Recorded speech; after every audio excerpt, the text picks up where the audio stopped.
and welcome to the latest in conversation with Exeter Library. And this evening, I'm delighted to be joined by author Mary Paulson-Ellis. These events are free, but if you'd like to give a donation to Libraries Unlimited, which is a charity that runs the 54 libraries in Devon and Torbay, there is a link in the chat. And we're also posting to 32 other libraries across Devon and Torbay this evening. So hello to all the other libraries watching. And if you'd like to ask a question, please pop in the chat and I will ask Mary. So Mary lives in Edinburgh, Scotland, and her debut novel, The Other Mrs. Walker, was a Times bestseller and Waterstone's Scottish Book of the Year. She has been longlisted for the, I'm not going to say this properly, McIlvenny Prize. McIlvenny, yes. McIlvenny. You got it. Prize for Best Scottish Crime Novel and Historical Writers Association Gold Crown. And Emily Noble's Disgrace, which is here and is beautiful, is her third book. So hi Mary, thank you so much for joining us this evening. And I guess it would be great to start by you just telling us a bit about your books and the sort of, because they're quite unique, aren't they? Well, thanks for saying that. And hello to Karen and hello to everybody who's watching. And thank you very much, particularly to Karen, for inviting me to talk to you all this evening. Yes, the three novels that I've written are all sort of companion volumes. That's what I call them, in that they all operate within this sort of territory that I'm interested in. And that's what I call the territory of the dead. And by that, I mean the world of people who die with no apparent next of kin. So all my novels start, like good crime novels, start with a dead body. But as we discover, usually the dead body, the reason for death is non-suspicious. And what happens is we start to investigate the world of that person for various reasons, whether it's in my first novel to get them to their funeral, sort their identity. And in my second novel, it's about chasing their money. And here's my first here.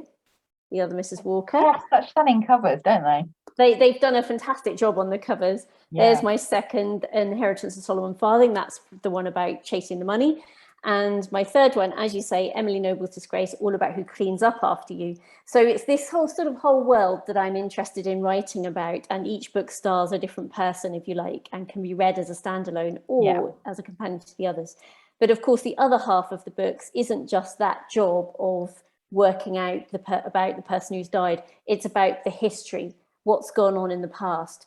And so they all also have a separate narrative that goes back into the past and reveals for the reader really the true story, if you like, and the true history of the person who's died.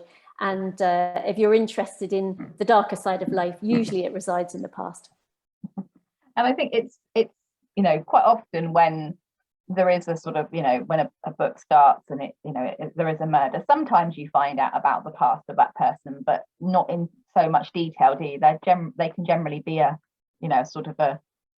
means to an end, really, which is quite nice to go into more detail about the person, and particularly in this case where the people who die have no next of kin, so there is no one to tell their story. So I guess you're doing that on their behalf. Yeah, that's absolutely right. I think that's one of the reasons that really attracted me to this sort of world, not just my sort of slightly morbid sensibility. I think it is this idea of who's going to honour you if you don't have a friend or a relative or a community who can come and do that for you. And I think it's really important to be honoured in life and in death. Death is part of life, and that's why we have the rituals around death, like a funeral or a wake or a eulogy and that kind of thing. And so it's this idea that we all lead these kind of really rich lives that are full of tragedies and full of joys and full of humor and full of good things and bad things and interesting things that have happened to us. And we all come from somewhere, don't we? We all come from some kind of family, even if they have dispersed at the end of our lives. And so yes, to me it's about trying to sort of honor, albeit in my fictional way, the true story, if you like. But then of course, what is the truth? But it's more like the whole story, or you start to color in the story, because otherwise we get reduced to paperwork. We get reduced to, can you find a date of birth? Is there a marriage certificate? Can we add a date of death? that's it, you know, and I like to think that people deserve a bit more than that at the end. It's like when you go to sort of charity shops, isn't it, and things, and you see sort of old family photos. In fact, I always think that's really sad that, you know, they've ended up, someone's sort of pride and joy has ended up in a charity shop, and you know, or but people's book collections again is another one that really gets me. It kind of feels like that, doesn't it? But in another way, like, I'm somebody who loves to look at old family photographs, and I know a lot of people who will go to charity shops and collect them. In the same way they'll collect old postcards which have been written, you know, and then sort of somehow discarded or let go of or whatever. And there's something lovely about the way that they gain new life, I think, by ending in a charity shop, which means that somebody else can take them on and sort of, and they can acquire a new story. Because unless you come from a family who are very diligent about writing the names and details and dates on the back of every single photograph, quite often, even within a family that's quite good at telling stories to each other, you lose track of who people are. You know, you can go back about 2, possibly 3 generations and have a go at who's in photographs, but quite quickly you lose any sense maybe of who they are. And unless you've got someone who's really interested in genealogy, and some families people just aren't that interested in family history or genealogy, they become a sort of artifact that you don't even know the person's name anyway. So I don't have a particular problem with the idea that they go to a charity shop and somebody else goes, I love this photograph. Who is this person? I want to find out, or I'm going to just have them as a character in my imagination. You know, the fact that they were real once and then they're living again in the imagination is a wonderful thing. That is. I've never thought of it like that. I'd always thought of it as quite sad, but you've given it a whole new sort of twist.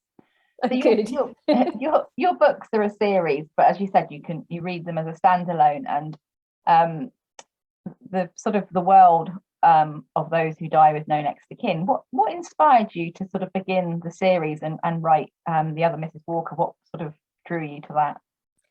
Yes, it's an interesting subject matter, and I first came across it many years before I wrote the novel. I wrote the novel The Other Mrs. Walker about sort of it was published about 7 years ago now. But way before that, maybe 15 years before that, I had seen a television program, which I later realized was part of religious programming, actually, which I think is quite interesting. And this was a documentary about people in London, council workers in London, who went into the flats or the properties of people who died with no apparent next of kin.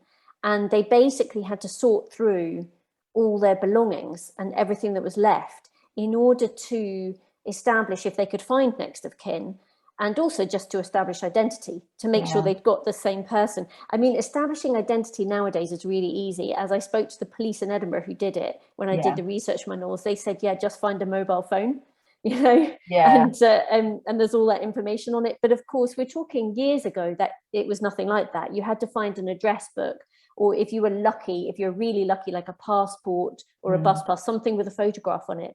And photographic ID is just normal nowadays, but it wasn't for everything back then. And so I just became fascinated with that job, I think, because straight away I understood it was a sort of detective job. And then when I sat down to actually write the book, I'd written this little sort of piece in a notebook a few years before about an old lady who died alone in a flat in Edinburgh, and all she'd left behind was sort of objects. And I realized quite quickly that while I was going to write about that detective style job in the contemporary world, I also wanted to bring to life the side that they maybe would never discover, but that the reader could discover. And that's what then I realized I wanted my dead old lady to speak to me, and not as a sort of ghost, you know what I mean, as a living person, and going right back to when she was young. And so I ended up writing this narrative that was all about her life right from when she was a girl. And you do that again in Emily Noble, don't you? And so, you know, we've got we start off with Essie, who goes into she's a cleaner, isn't she? And she goes into the old lady's house at the beginning, and we talked very briefly at the beginning about how I'd watched a similar program to you many years ago and was really horrified about these people going into people's houses and finding sort of I'd say bits left that were remains of the person. So when I went into the house with Essie on that first trip, I was like, oh goodness, because the atmosphere is so tangible when you walk in, that I was like, oh, this is really bad. But actually it isn't, is it? I mean, it's a bit of a mess, but there's nothing horrific. No, it's not too awful. It's more, this is for what Karen's talking about here is this is a house which is the home, a sort of quite a big house in Edinburgh seaside, which is called Portobello, and it has these big Victorian houses which were built along the promenade overlooking the beach, which were built originally for wealthy families for their holiday homes, and then over the years they've all been turned into sort of different things. And the one that features in my book has become a boarding house, so it's a sort of 3 stories plus an attic, and it's basically full of stuff. Yes, because she's a hoarder. It's the old lady who's died as a hoarder, and it's not that they don't know who she is. The people do know who she is, but she lived as a recluse essentially, didn't she? That's what this sort of is becomes clear and is said at the beginning of the book, that she's been this sort of recluse, and gradually I think her life is just the stuff of her life.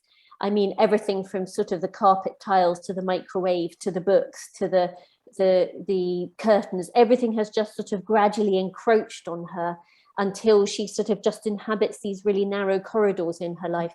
And so yes, when she's found and she's died, and it actually has been a couple of years since she's died, they work out they have to bring somebody in to clear all that stuff.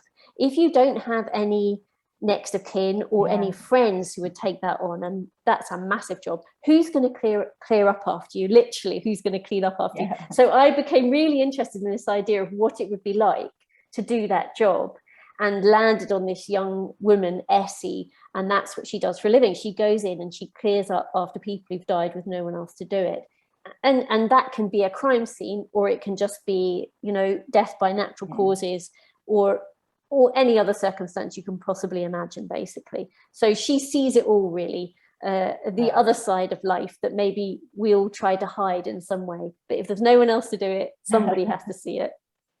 How did you sort of get that atmosphere? Did you sort of look at, you know, houses of people, of hoarders, or I guess you didn't visit one particularly, but I imagine there's probably quite a lot on the internet that you can sort of find about that sort of thing. Because you did, it is really visual when you go in, and you really can sort of imagine, like when they go into the kitchen and the pots and pans and everything is just chaos, isn't it? And you know, this poor old lady has lived in this house that was her home, you know. So how did you sort of get that over in the writing? Well, I think there's 2 things. The first is, for me, I'm quite a visual person, which is a bit odd to say because I'm a literary person too, you know, so I'm always drawn to text, but I'm quite a visual person. So I think for me, when I write, I have to be able to visualize it in my mind. And so the 2 come together. And then I think what that means is that on the page, I've got quite a visual style. It really matters to me that I can see it. And so I suppose I'm striving to help other people to see it. So I think that's just naturally my kind of aesthetic, if you like, as a writer. But yes, I think, I mean, the internet is amazing, isn't it? I mean, you can see anything these days. But I think so yes, I did do a bit of that. And of course, daytime telly, you know, there's all these programs, isn't there, about, you know, declutter your home, etc., and these, so it's quite good to be able to call yourself a writer and just spend all day watching daytime telly as research, you know. I did the same for my second novel when it was about air hunters, and I used to watch BBC Air Hunters. I really like that program. It's really interesting, but that's exactly what they do, isn't it? So totally. But I think the other thing that I did was I read a book, which is a very interesting book, called The Trauma Cleaner, by a woman called Sarah Krasnostein. And it's a non-fiction book about a woman in Australia who does this job. And it's really the story of her life. It's like a sort of biography of this woman, but interspersed with her story of her history, which is a very interesting history. The writer, Sarah Krasnostein, has followed this woman into some of the scenes that she goes into to clean. Not always for people who've died. Sometimes it's people, which is touched on in Emily Noble's Disgrace, actually. Sometimes it's people who just need a bit of help to keep on top of stuff. And so that was fascinating to read a sort of first person description of what it's like as a non-cleaner to go into that situation, what you notice, what are the little details that you notice. And so detail really matters there. You rather than it just being an abstracted idea of lots of stuff, you kind of go, but what stuff? Is it what does her eye meet as she goes around surveying the scene? And so that's what I was trying to convey. And I mean, in the first, I think it's the first chapter, isn't it, where she goes in after the prologue, there's a bit about the snail. Let's see if I can find it. The snail, the razor, the limpet, she's the chalky surfaces, and that's just going into the back porch. So yes, that's right. A real, that's literally just that tiny little bit. So yeah. I think for me, I think it's that idea, isn't it, that you have to imagine what would it be like to actually sort of step through something that hasn't been touched or lived in, and I straight away I had this idea of the backyard. Well, they have to go in the backyard, they can't get in the front door, and you discover why later. But even in the backyard, all the willow herb, and that sets the scene for what time of year it is, that it's the end of the season, and it's, but also the police have been through to take the old lady's body out, and so they've crushed it, so it's just trying to actually put yourself in the shoes, really, or the covered. She's covered from head to foot, isn't she, in her sort of cleaning outfit. So in your coverall with your shoe covers, just what would that be like to both be inside that suit and then inside the house? That's what it's like for me. I try to imagine it. Maybe I want to live that job. Maybe I want to do the job, really. Oh, I don't think I'm not sure you would. I would have, like, you asked me, have I got to go out on a case? And I've never been able to go on a case, partly because obviously these cases, you can't know when they're going to come up, but also because of privacy these days. But I have to say that I would love to follow the people who do that job and be able to go on a case with them. I would love that. All your books are set in and around Edinburgh, aren't they? And this one's, I didn't actually realise until I read this one that Edinburgh had a seaside place. So that was a new. I'd heard of Portobello, but I didn't know that it was a seaside place. So is the sense of place really important when you're writing your book? Yes, absolutely. I mean, when I first set out to write, I'll tell you a little story about this. I was sitting in my living room in my flat, and I live in a sort of third floor flat in Edinburgh, because for those who don't know Edinburgh, it has a lot of flats and tenements. It's a small city, and while it has some suburbs that have houses, a lot more towards the centre, and not just the centre, it's all flats. And so I was sitting, I'm on the third floor, and I was looking out of the window, and I was thinking, you're going to have to, where's the novel set? This was the other Mrs. Walker. I was thinking, you've got to, where is she, this old lady? And I could sort of visualize, as we were talking about, the inside of where she was, and I knew it was a flat. And straight away I thought, this is a classic Edinburgh tenement flat. They have a very particular sort of style to them, particularly the Victorian ones. And I just sort of thought, right, so it's set in Edinburgh. And I live in Edinburgh, but I'm not a native of Edinburgh. I've lived in Edinburgh for about 30 years now. I came here as a student to start with. And, wow, you've been there all that time, Yes, it gives you a kind of interesting sensibility, because you sort of belong, but you also have a slight outsider's view still. And when I was thinking of the person who was going to do the detective style job of working out who my old lady was, I made her somebody who'd been brought up in Edinburgh but then been away for her whole adult life, and then she comes back. So she's a bit similar to me in that she has this sort of slightly outsider perspective. And that's what I wanted to do. I wanted to sort of get that gaze onto Edinburgh that wasn't just about being a native. But also, of course, Edinburgh's it's about 500,000 people, but it's quite geographically small. You can walk across the city in a half an hour to 40 minutes. You can pretty much cover most of it. And it's quite diverse in terms of its sort of different communities. But because it's quite compact and because it's only 500,000 people, it's very connected. You scratch the surface of somebody you meet in the street, and you'll probably discover some kind of connection with them within about 6 degrees of separation, isn't it?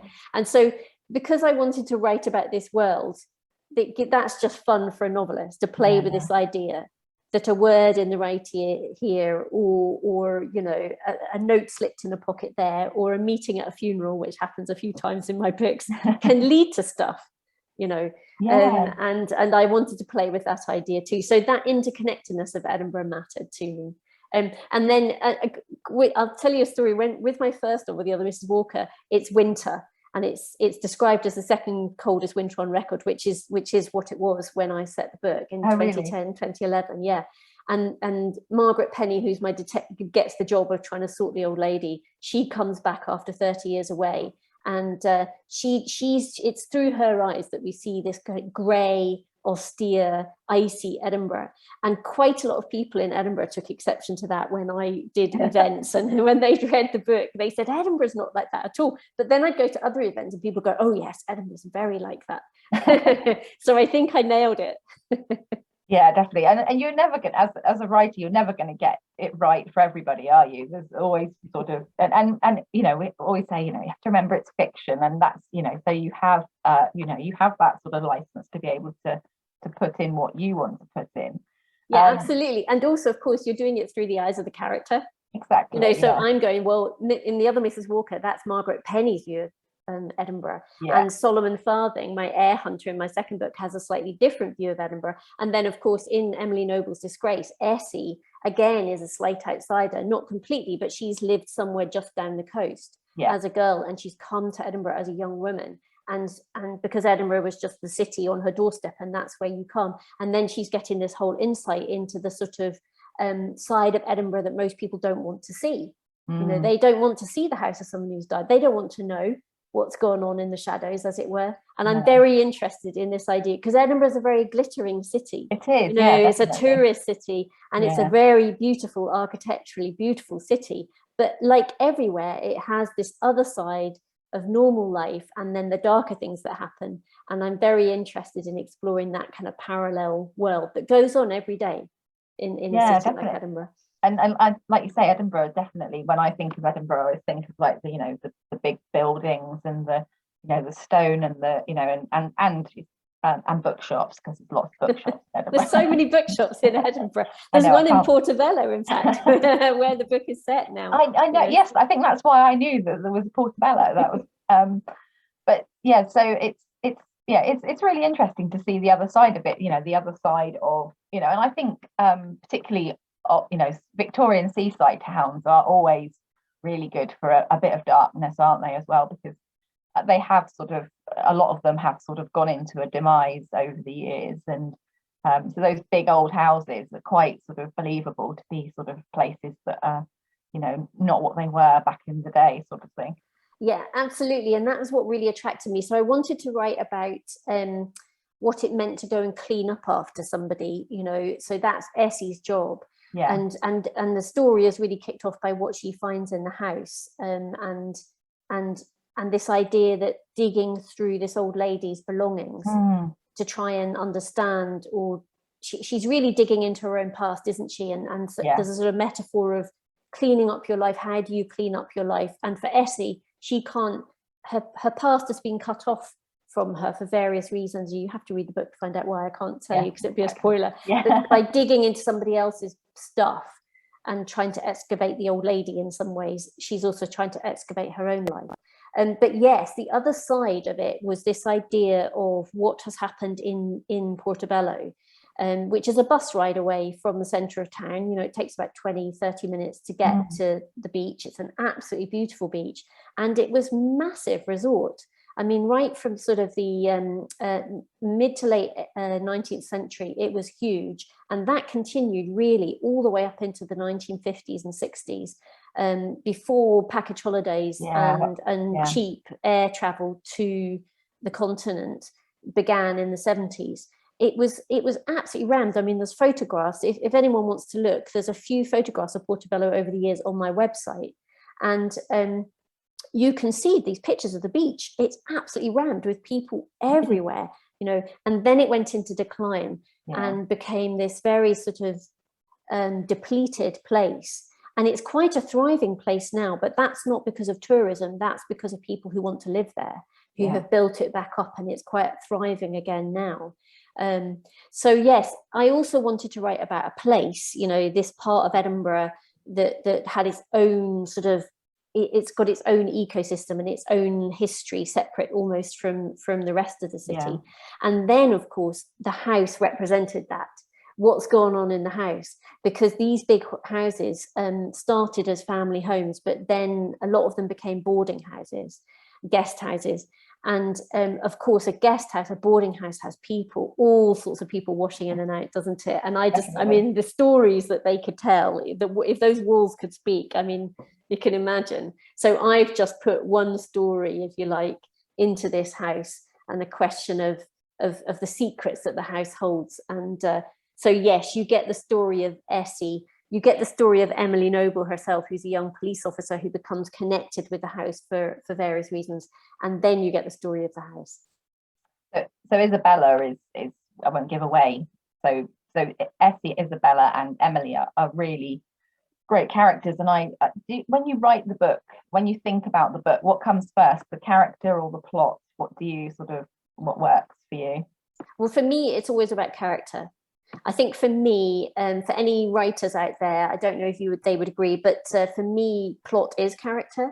Yeah. You know, when I can't get on with a book that I'm writing, it's usually because I don't know the character well enough, and I haven't worked out how they would react or how they would behave or the next step they would take to sort things out. So my books are quite plotty. They've got quite a lot of twists and turns and things that happen. But all of that for me comes from the characters and how they're encountering the situation that they encounter. So yes, I started with Essie, this idea of the cleaner. Yeah. Then this other character rose up, Emily Noble, the name of the character the book's named after. Yeah. And she's a young police officer. And it became about the two of them, really. And the connection between them and their sort of involvement with Isabella Dawson's house. Isabella Dawson's the old lady who has died, and it's her history and the house's history that we then also follow. So yes, it was those three women that I wanted to get engaged with. But then I spend hours, you know, sort of hours, weeks, months, sort of scratching my head over how to make them do stuff. Actually, that sort of leads very nicely into the next sort of thing is how long does it take you to write a book on average? Well, that's a really good question, right? Because so the very first book I ever wrote, a whole novel I wrote, I spent about 6 years writing it, and it was never published. I managed to win a few prizes for bits of it, and I really thought it was going to get published, and it never did. And then I had this idea to write The Other Mrs. Walker, and that took me only about 1.5 years. So that was much better. Yeah, let's say 2 years, including the editing that I did. So I wrote it for about 1.5 years, and then it was picked up by an agent and a publisher, and we did a bit of work on it. So let's say all in all 2 years.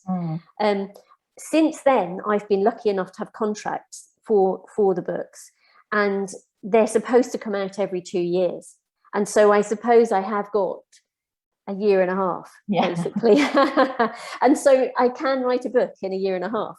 But you know, if I was left entirely to my own devices, maybe I'd go back to 6 years. I don't know. Maybe it depends on the book, the kind of book it is. Well, I think especially people say, you know, the first book, you have that luxury, don't you, of, you know, taking as long as you need to. But generally, if you get, you know, a 1 or 2 or 3 or whatever book deal, there is going to be deadlines and things. And The Inheritance and Solomon Farthing, was that one harder to write when you had that pressure? Yes, definitely. I found that a really hard book to write, and I'm really proud of it now, but honestly, for about 2 years, it just drove me absolutely mad. I felt that I couldn't get to the heart of it. No. In fact, something happened in my life which meant it was delayed. So I actually got about an extra 6 to 9 months to write it, which was quite lucky because, again, I find it really hard to sign off a book unless I just know that there's something in me that knows when it's finished. I start to separate from it. It's not that I don't know there are flaws in it or things that could be done better. I've just tried my best and it's the best I can do. But it's more the kind of heart of it. Have I got to that?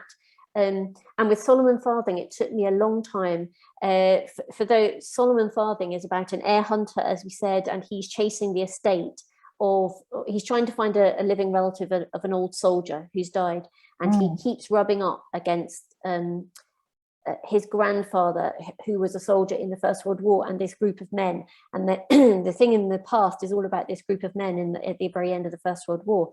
And I kept going round and round and round. I'd written a lot of material and I couldn't finish. And in the end, I realized it was because I hadn't actually completed the ending, if you like. But even more than the ending, say almost like the last quarter of the book, I had to go away and write another sort of 10,000 or 20,000 words, because I hadn't resolved the characters and their journey. So this is what I mean about all plot comes from character.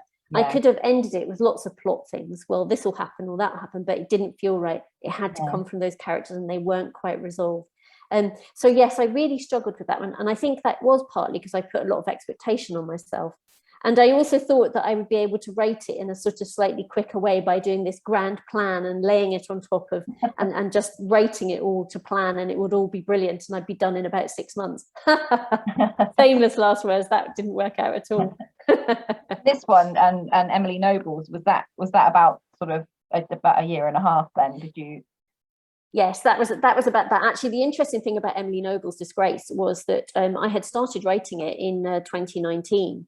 When my Solomon Farthing had come out in 2019, but I had started writing Emily Noble, trying out stuff and thinking of the characters and getting a bit of words on the page. But I wrote the bulk of it in 2020, and of course lockdown happened. Yeah. And it was really strange because I was writing about this quite withheld character where she's trying to excavate her past, and I was trying to excavate her past as I wrote it. I didn't know her past, that's why I was trying to write the book. So she was quite a withholding character, which was interesting, seeing as we were all in lockdown in this strange stasis as well. But then also she has to mask up for a living. She has to put on these suits, that zip up with the hood. That when I read it, like forensic practitioner suits, to go into these environments. And it was so strange because on the news we were seeing pictures of people dressed exactly like that, spraying down places, etc. So it was quite a strange experience writing about Essie being masked up when then of course we all became masked up as well. And she was tricky to write, but eventually I sort of got her to come alive, to speak to me a bit more. And then I got Emily in there once I got Emily in, things started to happen. But she's a police officer, so inevitably. I liked that sort of. There's a real contrast between them, but it's like I said, it's. I'm not going to give it away because you have to read it. But let me just say very quickly. Emily Noble is actually a real person. There is a real police constable, Emily Noble, who's in Police Scotland, who lives and works in Edinburgh. And really? I first met her when I did the research for The Other Mrs. Walker, and she was part of this amazing team in Edinburgh that doesn't exist anymore, but it was called the Police Inquiry Team, and they were responsible for all non-suspicious death in Edinburgh. And so they weren't detectives, they weren't CID, but they dealt with everything else. And I met them, her and her boss, and they were amazing how they talked about their job and their approach to their job, and then just some of the cases they had come across.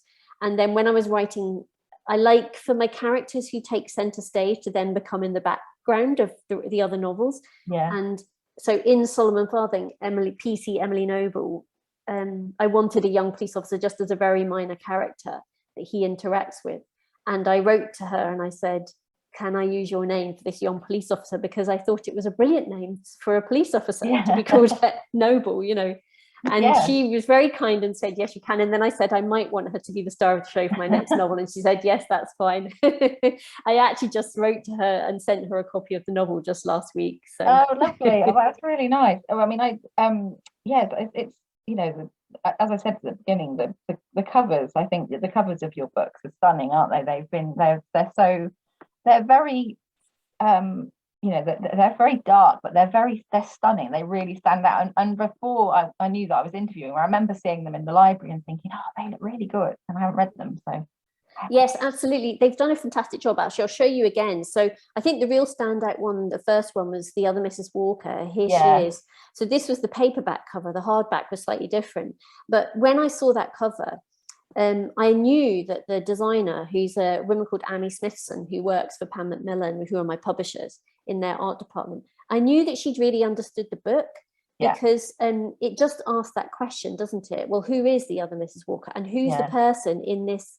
Why has the dress, it looks like someone's there, but they're not there, which of course is the essence of the book, really. And then this beautiful sort of green dress, which hints at the fact that there's a historical narrative as well.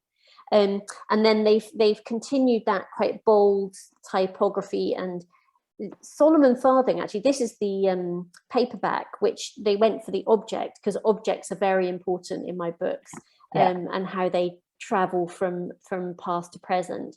And a reel of pink cotton is significant in The Inheritance of Solomon Farthing. But the hardback for Solomon Farthing had the black with a like item of clothing, an army greatcoat, which was fantastic too. And so then, yes, Emily Noble. And they did ask me before I'd finished writing it, they did say, are there any items of clothing, Mary, in your in Emily Noble? And there were several that I mentioned. And then I said, oh, and by the way, there is a sort of dressing gown, this sort of silk kimono style dressing gown in it. But it's quite minor at the moment. And then they sent me suggestions for the cover, and this was the one that they really wanted to go for. So the kimono suddenly took on a new life in the novel. I love the red silk kimono, because that's in Murder on the Orient Express. Do you remember?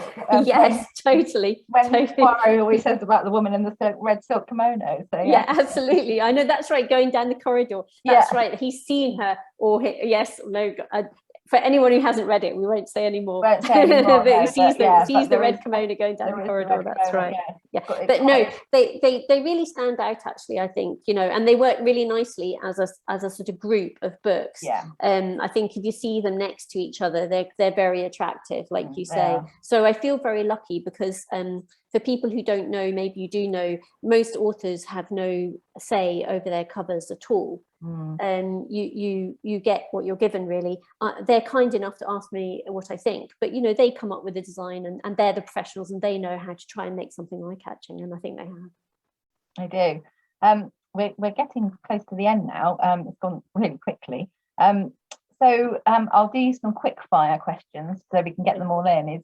So what lessons have you learned from your books that you've taken to the next one? It's not a really quick question, but I think the most important lesson that I've learned is to hold my nerve, because I always get to the point where I think I'm not going to be able to finish. I can't make it work, and basically experience, to be able to go, you've done it before, you can do it again. That's what I try and hold on to, and eventually it gets me through. It definitely does. I mean, you've written 3 crackers, so I mean, it's definitely working. Thank you. You also write a lot of non-fiction. You write for the papers. And you also write short stories as well as your novels. Do you have a favourite? Is there something that you think, oh yes, I'm going to sit down and do this? Well, novel writing was really my thing, and I think because it takes a while to write a novel, I think it's a lifelong effort, really. So I have an instinct for that. But I had written short stories before I got my novels published, and then I didn't for a while, and then I was asked to write one for Radio 4 last year. And I had an idea straight away, and went back to some material I had, and I wrote it quite quickly, and I really enjoyed doing that. And then, of course, I heard it read out by a professional actor, which is amazing to hear your work read back to you. And so always before, I felt I couldn't really understand the short story form, but that experience made me realize that I was able to do it. And since then, I've had another opportunity to write some more for Radio 4. And so I have really enjoyed doing that. There is the possibility I might get to have a go at writing some radio drama, and I do love drama. I've never written it before, so I can't say, Karen, what's my favourite. Novels. I'm meant to be writing another novel, so novels. Well, I was going to ask you about that. So is there going to be a 4th in the series? Are you allowed to say, or Yes, absolutely. I've got another one. It's due to be published in 2023, so in a couple of years' time. And I'm supposed to be writing it at the moment, which seems to involve quite a lot of procrastination. And yes, it will be the 4th in what I think of as my Edinburgh series, where again it'll be territory of the dead, someone who's died, no apparent next of kin, this question about who they are and who's going to find out who they are. Slightly different maybe from the others in terms of who takes centre stage, but I'm just experimenting with that at the moment. Exciting. And what do you like to read for pleasure, Mary? Well, I mean, I read very widely. I quite like reading a lot of crime of all different kinds. I'm a big fan, for example, of Kate Atkinson.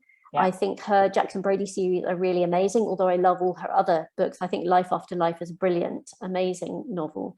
One of my favourite crime novels is A Dark Adapted Eye by Barbara Vine, which is a really strange but unsettling but wonderful book about a woman who's hanged for the murder of her sister. And you learn that really you learn that at the very beginning of the novel. Yeah.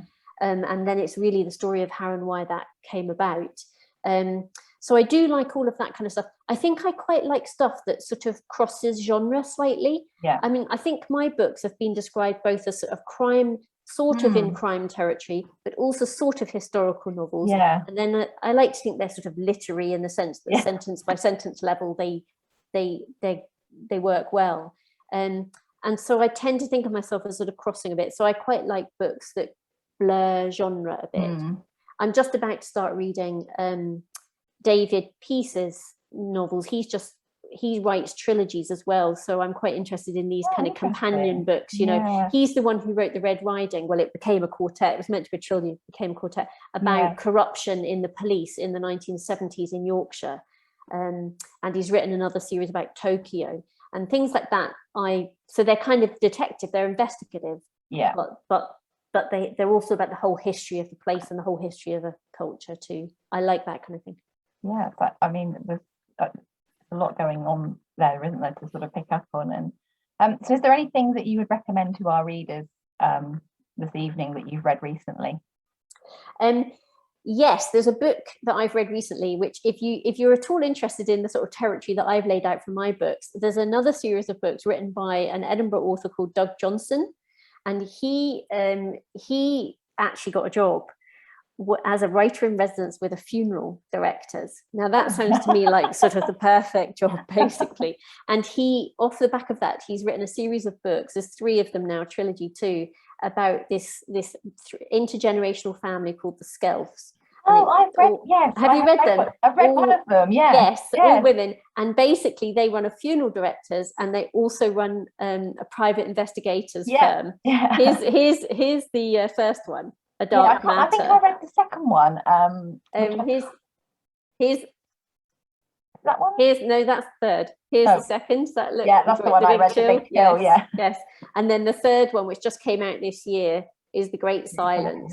Oh, great.